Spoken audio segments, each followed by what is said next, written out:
Paradigm Shift. An educational comedy.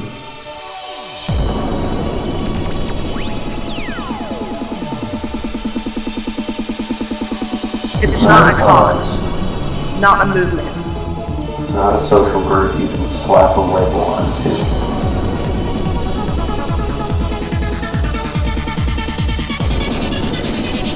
It's an idea. It's an intention. It's an intuition.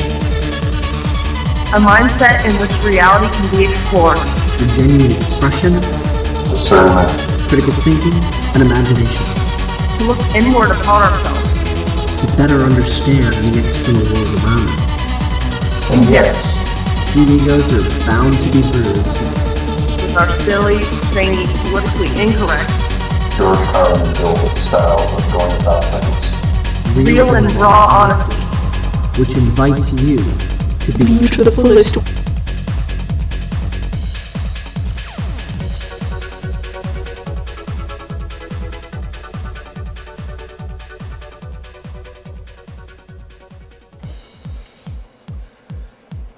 If you're someone who takes life and friendship for granted, or maybe you don't know whether or not you do, maybe you think you don't, maybe you hope you don't, but you're not entirely sure because, maybe some things have happened to you in life, you're a little confused, not sure exactly where you're going, just trying to find your way, this and that, whatever,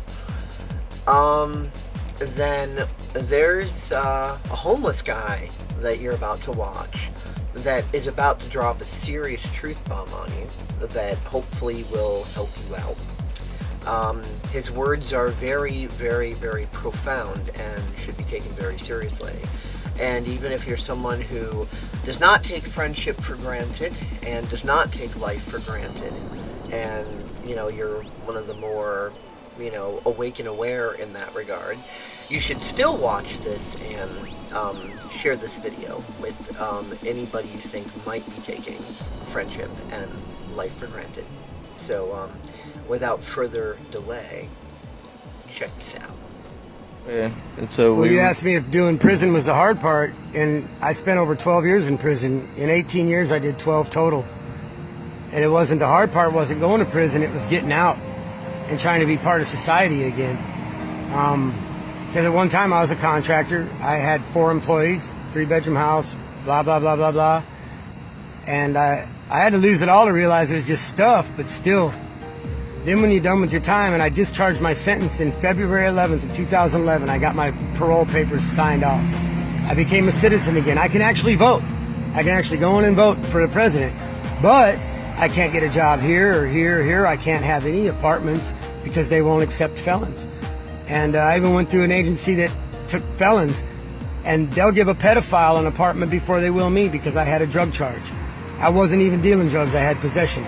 But anybody that has possession of drugs, they're worried about them selling drugs in their apartments, so they won't give them one. But this place would give a pedophile, somebody who raped a little baby or something, and give them an apartment, but they wouldn't let me have one because of my felony, because I had a drug felony.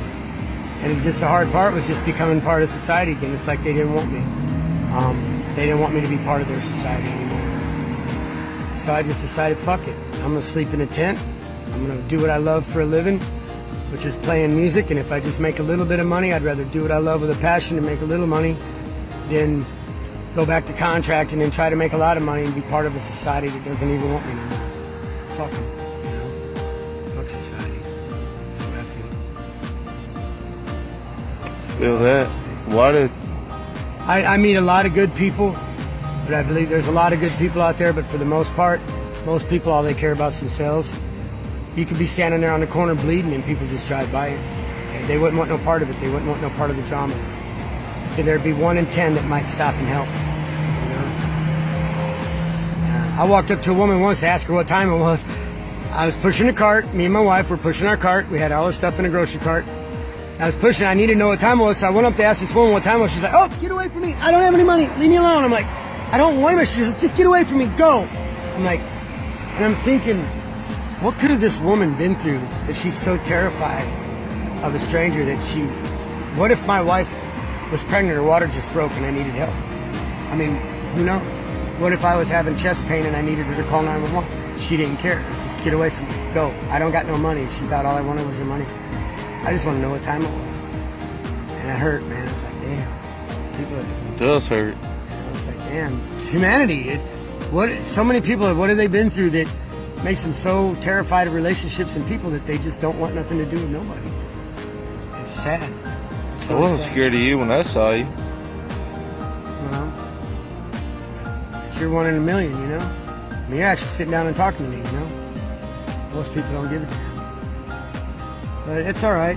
You know, when it comes down to it, I came in this world by myself, and when I die, I'm going to be the only one in that coffin. And so really all I guess that matters is me, I guess. I don't know. I think people matter, but the more I'm starting to see, less and less. You matter, bro. I feel that way about you too, man. You matter. I mean, you care. You It's sad matter. to see that most people don't. It's just sad because there's so much beautiful things in life. There's so many beautiful things in life. Relationships are beautiful. Nobody wants relationships. Check this out. I've got over 240 some friends on Facebook. Most of them I knew from high school. I mean, I knew a lot of people. I got around, all right?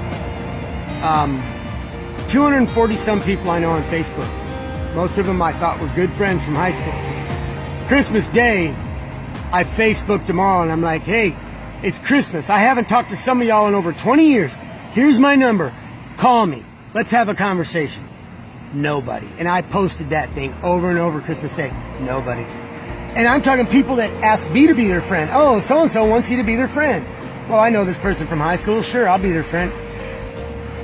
What does that They wouldn't mean? call. What does that mean? It means people don't want relationships no more. They're so into their internet and so into their Facebook. They got their this is their idol. Internet's becoming an idol, man. It's like people don't want relationships. They want the kind of relationships where they can be who they want to be and be who they are. You know, instead of being who they are, be who they want to be and pretend to be. Oh yeah, I'm 6'4" and I got dark hair and blue eyes and big shoulders. But then I can't ever meet this person because I don't look like that. You know, and most people on these internet relationships, man. A girl, my high school sweetheart. I hooked up with her on Facebook, contacted her. Hey, man, let's meet. Well, she gave me her number. She's like, well, look, just text me. I really don't have time for conversations no more. She'd rather go text back and forth for 2 hours, texting back and forth, instead of having a 10-minute conversation that could have summed it all up. People don't want conversations. They don't want nothing no more. I don't know what they want. But this world sucks, man. The way that people see it. Really. Totally agree. I mean, but I'm just trying to make the world a more better place, man, a more beautiful place. And if music and art can do it and somebody appreciates it, that's all that matters. If I can make a difference in one person's life, that's all that matters. you made a difference in my life. Praise God. I mean, hallelujah. You did. I would be sitting here with you if you hadn't. Yeah. Because you were playing your guitar when I walked up. Yeah. Well, hopefully it's a positive difference, you know. We can all make a negative influence in somebody's life, but if we can be a positive difference in somebody's life and make them just think for a minute, maybe there is something worth caring about.